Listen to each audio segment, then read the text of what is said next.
what's going on, everybody? We're talking page 28 of Black Clover entitled Blackout. I hope Tabata's going somewhere with, I think her name is Fumi. I hope her name is Fumi. I have no idea.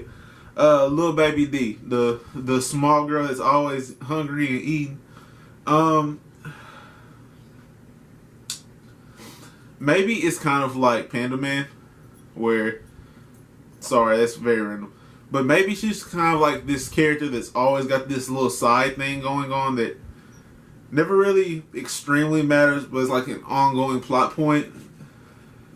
But who knows? Maybe this will tie back into something else that's important, or maybe she'll be really strong. I don't know. I'm just confused as to why her encounter with the chef who was preparing this huge meal for these big shot Magic Knights, and how he was preparing this huge meal, and you never leave, like you never give up on cooking your meal. You complete like the best meal you can complete is his weird motto or whatever. Why this took up so much of this chapter?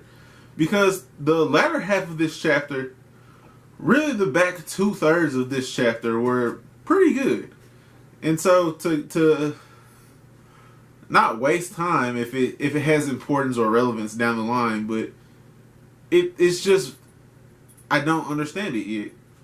And yet is the key word, but hopefully this goes somewhere. Now, Blackout.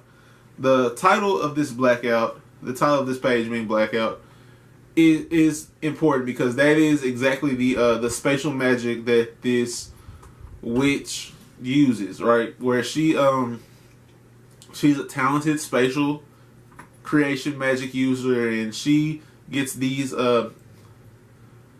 basically they use the zombies to get Magic Knights into these certain areas that she's let these traps be set up at, and she can transport all of them very far away from the capital in an effort to attack the Wizard King. Now, all of that seems like very basic, but it's effective. It does work, and it happens while Nozel is like, why are these enemies so weak?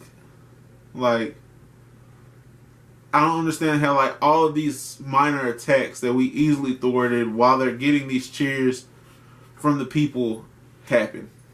But it's huge. And here's why it's huge. That's just called ripping blankets and stuff. Don't worry. They're his blankets. But here's why it's huge. If you look at everyone who we got confirmed to be transported, we know that Yuno and Asta both are still there. Which, for their claim for clout, for their chase of clout, to get their name up, because name does equate to power in manga a lot. Like, your position, your rank does equate to power a lot. And while we also understand that they're both centered around training and getting stronger, and we see, during this chapter have that moment where he's like, these zombies shouldn't have been an issue to me at all, but they were, and that's a reason for me to go get stronger. And he's thinking it, where Asta will say it. But they are, it's the similarities that I found interesting, and the similarities that neither one of them were affected by this spatial blackout. So, I say all that to say this. These two defeating the two foes in front of them, the witch and Zombie Pegasus, that's going to boost their name so much. And we know it's going to happen. I do personally wish that Yuno would have gotten the chance to call her old hag instead of old lady, because that's so Sasuke, Vegeta, Hiei, Seto Kaiba, like, you know what I'm saying? Like that snarky rival that has like I'm kind of an asshole to you, but like I like you still, but like I gotta give you a hard time. That, for I would have liked him to call her an old hag instead of an old lady, but I like that he didn't at the same time, because he's not those characters. And this was where his difference comes in, where he comes from a different place than all of them come from. And if you look at the people that I just named, their air of arrogance comes, all four of them, while they are major rivals, all come from a place of superiority to our main character versus a place of equal footing, where Vegeta, Prince of the Saiyan race, Sasuke, a part of the Uchiha clan, like one of the two clans that started the Leaf Village. Hiei is one of the heirs to one of the demon races in Yu Yu Hakusho. You have Seto Kaiba, who is the heir and lead scientist of Kaiba Corps. So, come on, let's be real here. While they do have like their rival, the fact that Yuno comes from such a similar background to Asta shows why he is as mannered as he is. So just dope similarities and differences as well that I've noted, at least with Yuno. Now this next chapter showing a little bit more of Yuno in combat and getting a little bit more of his personality is going to be huge. But still talking about this chapter, to see his interactions with this lady who's absorbing mana. Come on, bro. That's crazy. That she's this spatial witch that can absorb other people's mana, and kind of has like this dramatic flair to her, where she sees this attractive young man, and it's like, hey, tell me I'm pretty, and he's like, you're a monster. Like, look at what you're doing to people. Like anyone should, of course. And we see a tornado. That his entrance to show that he was coming back. I mean, you guys knew he was coming back, but when he notices that this thing is going on, we know that he can transport himself via wind. And so he creates the wind, obviously, to get himself out of this spatial hole. He throws the tornado out, and it must be Yuno. And so Yuno's out here also saving people. He actually has a larger audience, and he comes from a more well-known Magic Knight squad than Asta does, but bro, those two are finna take such a big jump from this, and still missing the why, of course. We're still missing the why, which Tabata, come on, bro, give me the why. Give me the why. I need the why. But the jump they're going to take from this is amazing, without a doubt. Now,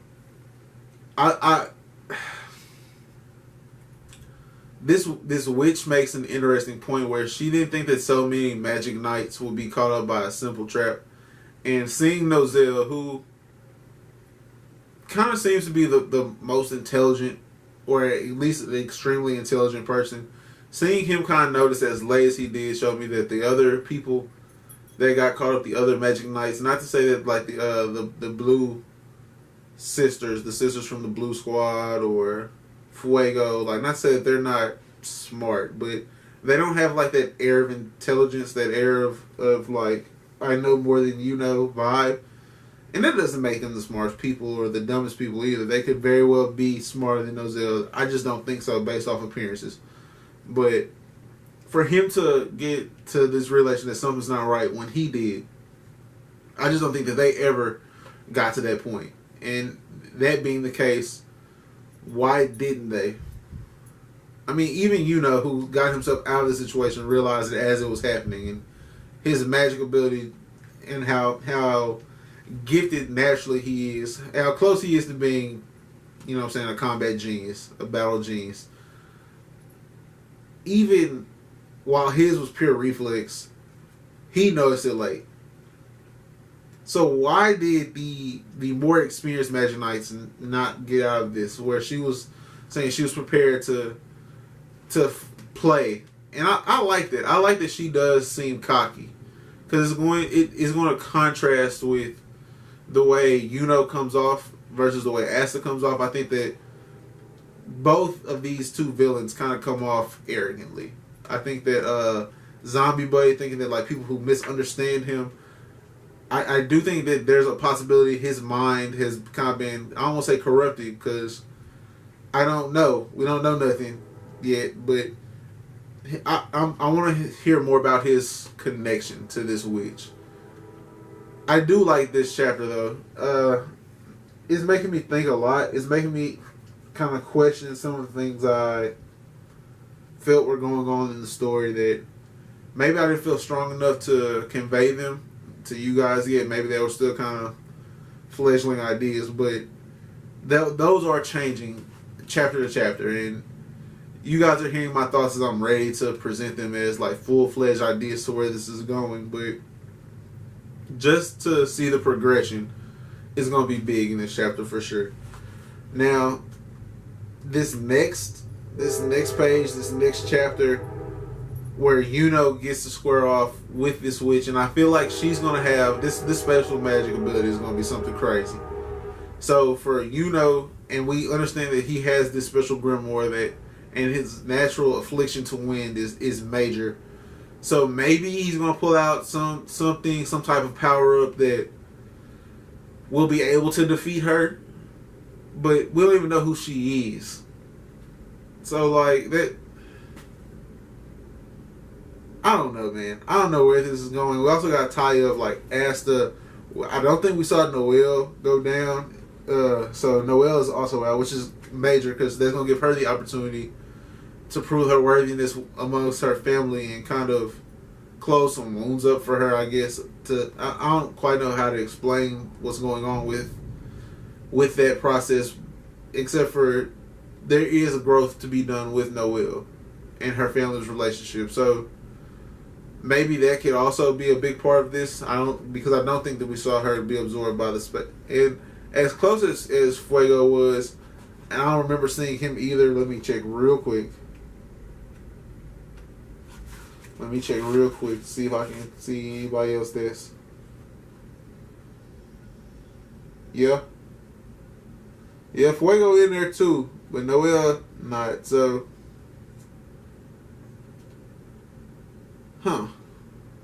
that's interesting. Well, kind of threw out another theory that I kind of had going on, but Noelle asked it's time for some big things to happen to go change the way people have been thinking about y'all already.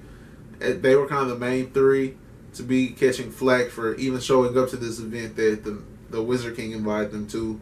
That popped this all off, as well as this might be ending with a Wizard King confrontation, because they said that was kind of their end goal. We heard in this chapter where, I believe we heard in this chapter that it was a feint attack with the small or weak zombies, and that maybe they were going after the Wizard King anyways. So we might even be capping this off with getting to see the Wizard King in action, which would be crazy before we even hit 30 chapters. I don't know. There's a lot going on, but I'm loving this, man. This was a 4-5 emoji chapter, back-to-back 4s. Dope story going on right now that I'm definitely enjoying, and I can't wait to read some more of this. Subscribe to the channel if you're new, of course, and hit the notification bell for more Black Clover content, as well as other series that I got going on the channel. Like this video if you liked it, or dislike it if you didn't. They both go a long way. Kind of help me understand what you guys are into as far as the chapter's going, or as far as the channel's going. In the comment section below, let me know how you feel about Yuno's commentary, or this conversation he's had with this lady, and how that kind of made you feel about his character going forward. I feel like that's got to be the major talking point of this chapter, is where does Yuno's personality go after he's had a major conflict 1v1, because we have not seen that yet out of him. That's going to be it for me though, guys. I hope you have a great rest of your day. Peace.